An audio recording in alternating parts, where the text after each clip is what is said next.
classroom area so we can plug in. Fingers crossed it works. Okay, I think it is. Awesome. Okay, so Happy Times in Noisy Village by Astrid Lindgren. Chapter 1, Noisy Village. And there's the picture. My name is Lisa and I'm a girl, as I have already told you. I have 2 brothers who are both older than I am. Carl is 11 years old and Bill is 10.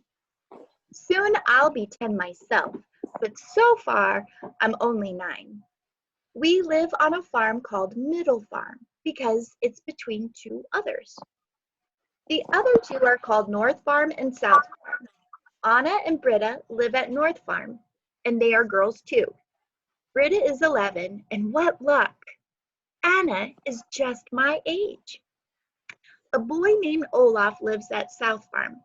Between his farm and ours is a large linden tree whose branches touch both houses at the upstairs window. When the boys want to visit each other, they just climb through the tree. Because there are so many children around making noise all the time, everyone calls the 3 farms Noisy Village. They are in a row like this. She drew a picture. And I'm assuming that must be the linden tree that connects the upstairs with that upstairs.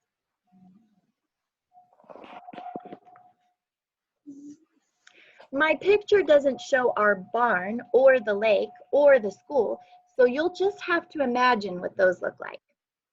Sometimes we 3 girls play by ourselves without the boys, and sometimes the boys play with us or without us. But usually we all play together because most games are more fun when there are 6 than if there's only 3. Olaf has a little sister named Kirsten, who is too little to play with us. She's only a year and a half old, and I can remember when she was born. That's the first thing I want to tell you about.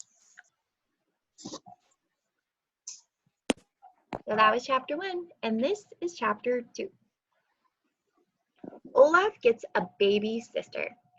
Sometimes when I get tired of Carl and Bill, I think it would be better not to have any brothers at all. They tease me when I play with my dolls. They're always boxing and hitting, and they're always saying that it's my turn to dry the dishes.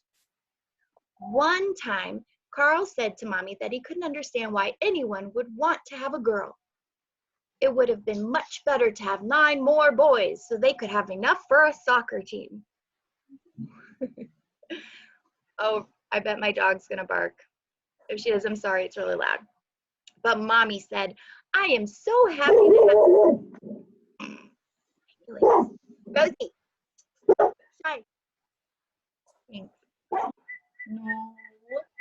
Are you protecting us from that dog? Oh, sorry, that's really loud. Hi, Kellen. Hi. Oh my God. Hello. Hi. We just got started. And my dog is barking, so sorry it's really loud. Okay. But Mommy said, I am so happy to have my little girl. I don't know what I'd do without her. But 9 more boys? Heaven forbid. It's quite enough with you 2. So Carl didn't get anywhere with his suggestion. But sometimes it's nice to have brothers. When we have pillow fights at night, when they come in my room and tell ghost stories, or when it's Christmas and things like that. And once Bill stood up for me when a boy in school hit me because I pushed him by mistake. Bill hit him back and said, don't ever do that again. Well, he doesn't have to push me, said Ben. That was the other boy's name. That wasn't her fault. She didn't see you. She doesn't have eyes in the back of her head, said Bill. My, how I liked Bill then. So really it isn't too bad to have brothers, but of course, it would be better to have sisters. The main thing is not to be an only child, Olaf used to say. Before Kirsten was born, he would get furious because he didn't have any brothers or sisters. Other people can have children, but in this house, we never have any, he said angrily. But then, over a year ago, a little sister came after all. Olaf was so happy. The day she was born, he rushed in and said we had to come and look at her right away. So we did. There she is. Isn't she pretty? Olaf said and looked terribly proud. But she certainly wasn't pretty. She was all red and wrinkled and really looked awful, I thought. Never had I seen anyone so amazed as Carl was when he saw how Olaf's baby sister looked. He stood there with his eyes popping and his mouth wide open, but he didn't say anything. Yes, she's very pretty, said Britta, and then we laughed. Then Carl said, poor Olaf, imagine having a sister like that. Imagine how embarrassed Olaf will be when this poor thing starts to go to school. About a week passed before we went back to the South Farm. Every day Olaf told us how pretty his little sister was, and Carl always looked so funny when he said it. But then we were all invited to South Farm for the christening. Oh, that poor child, Carl said on the way over. The dining room at South Farm looked lovely. There were flowers everywhere. And this is a picture of her. Oh, I guess that's afterwards, but so cute. There were flowers everywhere because Olaf's sister had been born in the spring when there were primroses and lilies of the valley. There was a jug of birch leaves in the open fireplace and the table was set. And Olaf was all dressed up. So were we. The minister stood in the dining room and waited. All of a sudden, the door opened and Aunt Lisa came in carrying Olaf's little sister. Oh, how that baby had changed. She had large, dark blue eyes and her face was all pink and her mouth, well, I just can't tell you what a pretty little mouth she had. And she wore a beautiful, long, white christening dress. Carl looked just as amazed as when he had seen her the first time. Have you got a new one? He whispered to Olaf. A new one? What do you mean? Said Olaf. A new baby? Carl said. What are you talking about? Said Olaf. Then Carl didn't say anything more. The minister christened Olaf's sister and named her Kirsten. My, how I like Kirsten. She's the prettiest baby in the whole world. Anna and Britta and I used to run over to South Farm almost every day to watch Aunt Lisa take care of her, how she wiggled and kicked. Not Aunt Lisa, of course, but Kirsten. She looked so sweet. She wiggled most of all when she had her bath. She loved to take a bath. Sometimes when she would lay in her bassinet, she almost talked and it sounded like ba ba.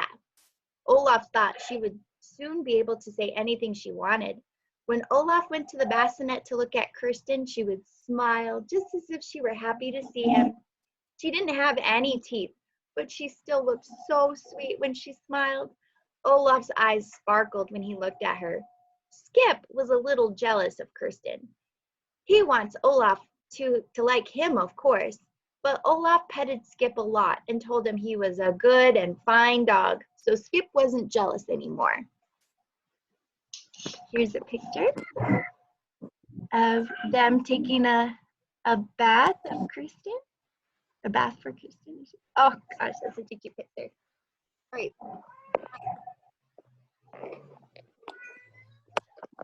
Once Aunt Lisa let Anna and me take care of Kirsten. Olaf wasn't home, thank goodness. Otherwise, he would have wanted to take care of her himself. This is how it happened. Kirsten was laying in the bassinet and started to cry like anything just as Aunt Lisa was about to take some loaves out of the oven.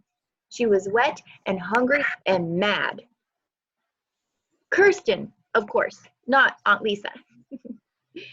So Aunt Lisa said, do you girls think you could bathe her?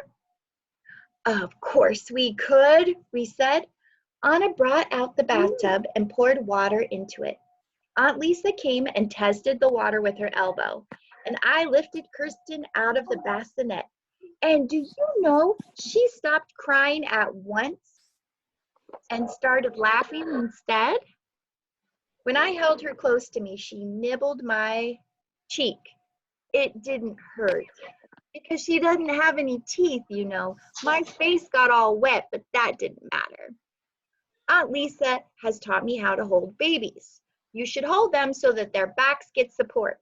I also know how you should hold them when you give them a bath so they won't get their heads under the water. So I held Kirsten while Anna washed her with the washcloth. Kirsten wiggled and kicked and said, "Bad that." Then she tried to suck the washcloth, but we wouldn't let her. "She's so cute that I could eat her up," said Anna. Anna had put a blanket on the kitchen table and a bath towel to dry Kirsten with. When I had finished bathing Kirsten, I put her on the blanket very carefully. Where did I lost my place? There it is. We wrapped her in a towel, and Anna and I helped each other dry her. Then we sprinkled her all over with talcum powder. Suddenly, Kirsten put her big toe in her mouth and started sucking it.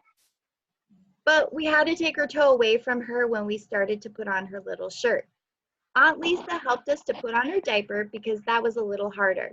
But we put her pants on her by ourselves. When she was all ready, Aunt Lisa fed her. Afterward, Aunt Lisa let Anna and me take Kirsten for a ride in her carriage. We pretended that Anna was the daddy and I, the mommy, and Kirsten, our little baby.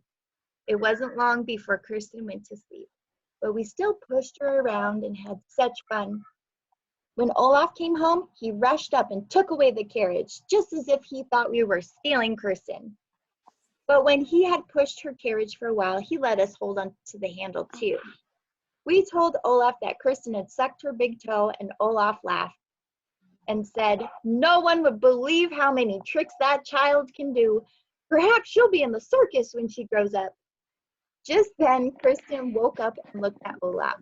He tickled her under the chin and said, "Well, well, you little rascal. So you were sucking your big toe, were you?" Then he laughed again and looked still more proud, just as if the finest thing you could do in the world was to suck your toe. And that's the carriage.